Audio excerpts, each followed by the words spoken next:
What's going on, MSFers? Doolum here, back again with another video. And today, we're going to be talking about Season 10 defense for Cosmic Crucible. That's right, we have a new season. We had our tournament, and we learned a lot of things from the tournament. I was not present, because life. But I have a defense, because I always have a defense for you fine people who love to scour the internet to see what's good and what's not. So for room number 1, teamwork, we have striker characters on ally turn gain assist now. So essentially, this room is going to be just a big room that takes a lot of turns. We have Hive Mind, BK. We have BK for the pings. The pings are most likely going to drop people extremely low, which is going to end up proccing the Carnage. What happens is, as well, is the fact that when Void Knight takes his first turn extremely quickly, everybody's going to assist, which is going to do a lot of damage, which could potentially knock somebody low right away. So you have to make sure you're getting in front of that Void Knight turn 1, because if not, you're probably getting knocked below that, I think, 30% threshold life for Carnage to start going, and then you've pretty much lost. Everybody is a striker, so everybody's going to keep assisting, which is super important to make this team really work. Yes, even Black Knight is a striker. He does actually benefit from being a striker, and honestly, the Fortifier benefits aren't good enough to not get the room benefits from here. Also, obviously, Echo is going to shut down this room. Also, Black Panther Shuri will shut down this room as well. So if they try to use Echo into this, guess what? That's Hive Mind food. So not a lot of people have a big Echo, and even if they do, Echo's not that big stat-wise, so she's going to get knocked low pretty quickly. And then Hive Mind will have its way, so that's going to be pretty awesome. That's why I have it in here. I really just needed a place for Black Knight, because I found once I made my defense, I didn't have Black Knight anywhere. Yes, seriously. Room number 2, we've got Out of Time 4-piece with Scientist Supreme. That's right. So Scientist Supreme is going to put slow, offense down, defense down on everybody, including her allies.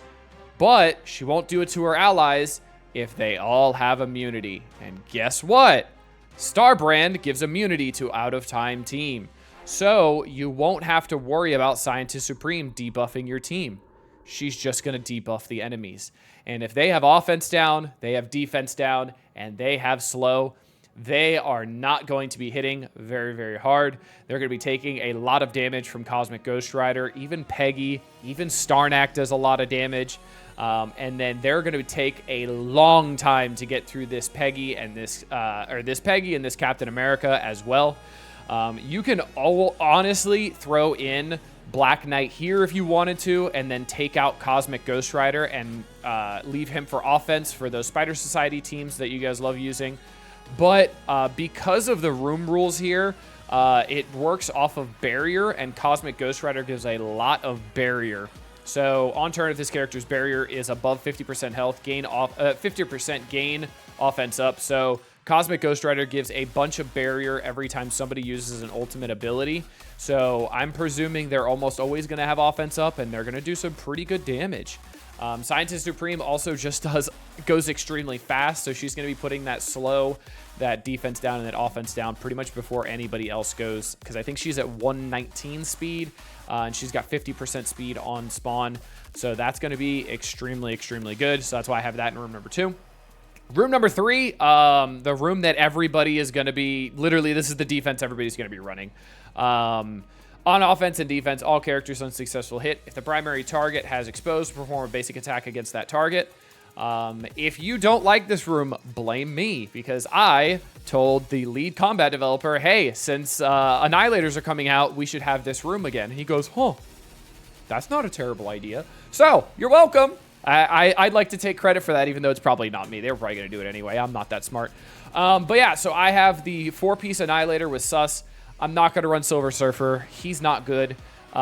It's much better to have the actual good Annihilators that are here to be able to do this. Honestly, you could probably take out Gore and throw in a Nightcrawler if you really wanted to make this room way worse. Or if you want to throw in like maybe a Vol for another exposed mechanic. I don't think it's worth it, though. I think Gore is really, really good and useful. because Gore will make it so Tangled Web does not do as well against this team, because there's a Tangled Web, Eternals, and Ares with the Awakened passive that can try to take this out. Just kidding, that's without Super Scroll. Don't mind me. But yeah, this defense is going to be really good. We have Super Scroll as a striker here, Thanos as a striker, because we have Gore and Ultimus as raiders, because I think those are better raiders. And then obviously we have a couple strikers here. I do have Gladiator as a fortifier. I have Gladiator next to Thanos, so Thanos gets pushed to his passive, which is procs at 50% life.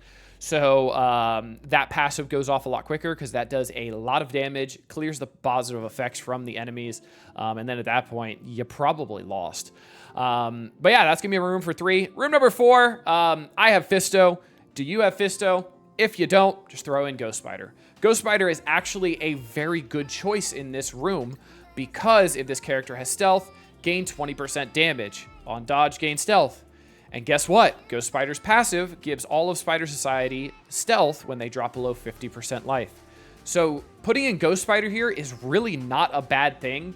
And honestly, I think putting in Ghost Spider here and maybe finding a new place for Mephisto would not be the worst idea to bolster another team. So that is definitely an option that I'm considering putting Fisto somewhere else.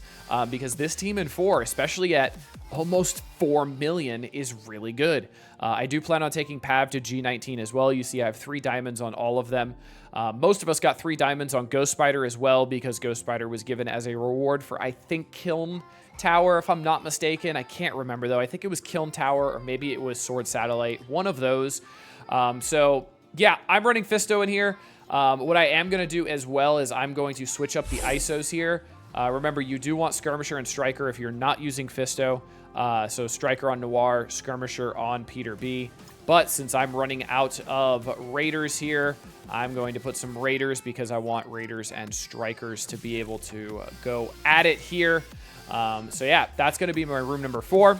So for room number 5, we have Extreme with Rogue. And in this room here, on offense and defense, hero characters on turn gain Deflect. When this character is attacked, apply defense down to the attacker. So essentially what this means is anybody attacking into this team will get defense down because I have all heroes here, right? And then when they have defense down, I have a 3 diamond G19 Gambit pinging into that defense down over and over and over and over again. So that does wonders. We have Rogue in here. She's a massive tank, and she's going to get a lot of deflex, so she's going to be taking a lot less damage. Everybody's just going to be doing a lot of damage because of the room rules here. We've got that Cyclops Forge combo here, as per usual. Good things as always. And then in room number 6, Dorky's Madness, we have when this character drops below 50% health, gain trauma. When this character uses a special ability, gain ability block. When this character uses an ultimate ability, gain blind. So for this room, I'm going to be running full Illuminati. You see, I do have 6 stars on Shuri and Hank now. So they're going to be hitting extremely, extremely hard. For this here, if you don't have Captain Britain, you can run just the full Illuminati team. But they're obviously nowhere near as good. So if you do not have Captain Britain, what I would recommend is putting Superior 6, probably in room number 1. And then you could switch 1 and maybe put 1 to 5 and then 5 to 6 might be the best idea. And then you could also throw in an Old Man Logan with this team here, taking out Cyclops. So you got the Old Man Logan extreme comp here. So yeah, there's a lot of options for defense here. I feel like a lot of these rooms are honestly kind of non-events. Room 1 we've had before. I actually like that we have room 1 again because we have a lot of new characters to play around with, which was another suggestion I gave to the devs of, hey, bring back those old rooms. Remember like the season 1 room of like the Mystics get extra resistance and they get like all that type of stuff. And then the skill characters, when they're adjacent to each other, every time they use I think it was a special or an ultimate, they give adjacent energy to other skill team members. That was awesome. So things like that would be great. But the best offense, this is a non-event room. I just saw Barrier and I went, oh, CGR has Barrier. Why not? I also really am curious how Scientist Supreme does. Room number 3, I think this is just going to be the room for room number 3 no matter what. The good news is there are a lot of counters out there. Check out my videos for those counters. I'm going to have the counter everything video for Season 10 coming out as usual. Room number 4, this could be interesting. I think Spider Society on their own is going to be great, so Fisto might be overkill here. Might want to use Fisto somewhere else. Room number 5, I think this is probably the best room that they have this season because this room is just open to all hero characters. I want them to do more of that, just heroes, just villains, whatever it might be. As for room number 6, I'm kind of meh on it.